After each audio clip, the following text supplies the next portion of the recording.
Hi friends, നമുക്കിന്ന് മധുരക്കിഴങ്ങ് വെച്ച് നല്ല ഹെൽത്തിയും ടേസ്റ്റിയും ആയിട്ടുള്ള മെഴുക്ക് പുരട്ടി റെഡിയാക്കാം. ഇത് ചെറിയൊരു എരിവും മധുരവും ഉപ്പും എല്ലാം ആയിട്ട് ചൂട് ചായയുടെ കൂടെ കഴിക്കാൻ നല്ല ടേസ്റ്റാണ്.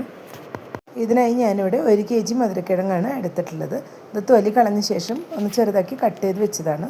നമ്മളിത് കട്ട് ചെയ്തെടുക്കുന്ന സമയത്ത് ജസ്റ്റ് ഒന്ന് വെള്ളത്തിലിട്ട് വെക്കണം, ഇല്ലെങ്കിൽ പെട്ടെന്ന് തന്നെ ഇതിൻ്റെ കളറൊന്ന് മാറിപ്പോവും. അതുകൊണ്ടാണ് ആദ്യം ഇതൊന്ന് കുക്ക് ചെയ്തെടുക്കാം. മധുരക്കിഴങ്ങ് ആദ്യം കുക്കറിലോട്ട് ഇട്ട് കൊടുക്കാം. ഇതിന് മുകളിൽ നിൽക്കുന്ന അത്രയും വെള്ളം ഒഴിച്ചു കൊടുക്കണം. ഇനി ഇതിലേക്ക് പിടിക്കാൻ ആവശ്യത്തിനുള്ള ഉപ്പും കൂടെ ചേർത്ത് കൊടുക്കാം. 1/4 ടീസ്പൂൺ മഞ്ഞൾപ്പൊടി ചേർത്ത് കൊടുക്കാം. ഇനി ഇതെല്ലാം കൂടെ നന്നായി തന്നെ ഒന്ന് മിക്സ് ചെയ്ത് കൊടുത്തതിന് ശേഷം ഒരു വിസിൽ വരുത്തി ഒന്ന് കുക്ക് ചെയ്തെടുക്കണം. ഒരു വിസിൽ മാത്രം വരുത്തിയാൽ മതിയാവും. ഓവർ കുക്കായാൽ ഇത് മിക്സ് ചെയ്തെടുക്കുന്ന സമയത്ത് ഉടഞ്ഞു പോകും. മധുരക്കിഴങ്ങ് ഇപ്പോൾ കുക്കായതിന് ശേഷം വെള്ളം എല്ലാം ഒന്ന് സ്ട്രെയിൻ ചെയ്തെടുത്തിട്ടുണ്ട്. കറക്റ്റായിട്ട് വെന്ത് വന്നിട്ടുണ്ട്. ഓവറായി വെന്ത് പോകാതെ ഈ ഒരു രീതിയിൽ വെന്ത് വരണം. ഇനി നമുക്ക് ഇതൊന്ന് മുളകിട്ടെടുക്കാം. ഇപ്പോൾ ഒരു പാൻ വെച്ച് 1.5 ടേബിൾ സ്പൂൺ വെളിച്ചെണ്ണ ഒഴിച്ചു കൊടുത്തിട്ടുണ്ട്. ആദ്യം ഇതിലോട്ട് 1 ടീസ്പൂൺ കടുക് ഇട്ട് കൊടുക്കാം. കടുകെല്ലാം ഇപ്പോൾ പൊട്ടി വന്നിട്ടുണ്ട്. ഇതിലോട്ട് 6 ചുവന്നുള്ളിയും 12 വെളുത്തുള്ളിയും കൂടെ ചതച്ച് വെച്ചതാണ്. അതുകൂടെ ചേർത്ത് ഒന്ന് മിക്സ് ചെയ്ത് കൊടുക്കാം. ഒരു ചെറിയ സവാള ചോപ്പ് ചെയ്ത് വെച്ചതും കൂടെ ചേർത്ത് കൊടുക്കുന്നുണ്ട്. ഇനി ഇതെല്ലാം കൂടെ നന്നായി തന്നെ ഫ്രൈ ആയി വരണം. വീഡിയോ കണ്ടുകൊണ്ടിരിക്കുമ്പോൾ ഇഷ്ടപ്പെടുകയാണെങ്കിൽ ലൈക്ക് ചെയ്യാനും ഷെയർ ചെയ്യാനും സബ്സ്ക്രൈബ് ചെയ്യാത്തവർ സബ്സ്ക്രൈബ് ചെയ്തും സപ്പോർട്ട് ചെയ്യാനും മറക്കരുത്. കൂടെ തന്നെ ബെല്ലൈക്കൺ ഒന്ന് പ്രസ് ചെയ്ത ശേഷം അതിലുള്ള ഓൾ എന്നുള്ള ഓപ്ഷനും കൂടെ ഒന്ന് എനേബിൾ ചെയ്ത് കൊടുക്കണം. അപ്പോഴാണ് ഞാനിടുന്ന വീഡിയോസ് എല്ലാം നോട്ടിഫിക്കേഷൻസ് ആയിട്ട് എല്ലാവർക്കും കറക്റ്റായിട്ട് ലഭിക്കുന്നത്.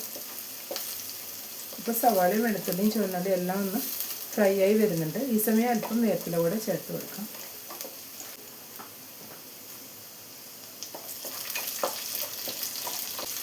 ഇനി ഇതൊന്നുകൂടെ ഒന്ന് കളർ മാറി വരണം. ഇപ്പോൾ എല്ലാം കൂടെ ഒന്നുകൂടെ ഒന്ന് ഫ്രൈ ആയി വന്നിട്ടുണ്ട്. ഈ സമയം ഇതിലോട്ട് 2 ടീസ്പൂൺ ക്രഷ് ചില്ലി കൂടെ ചേർത്ത് കൊടുക്കാം.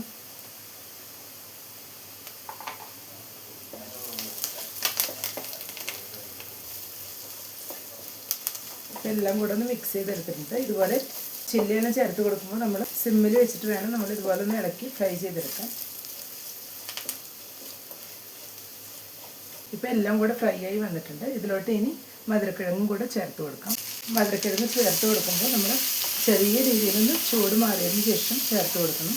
അപ്പോൾ ഇതുപോലെ ഉടഞ്ഞു പോകാതെ കറക്റ്റായിട്ട് നമുക്ക് ലഭിക്കും. ഇല്ലെങ്കിൽ ഇതുപോലെ ഒന്ന് മിക്സ് ചെയ്തെടുക്കുമ്പോൾ ഉടഞ്ഞു പോകാൻ ചാൻസ് ഉണ്ട്.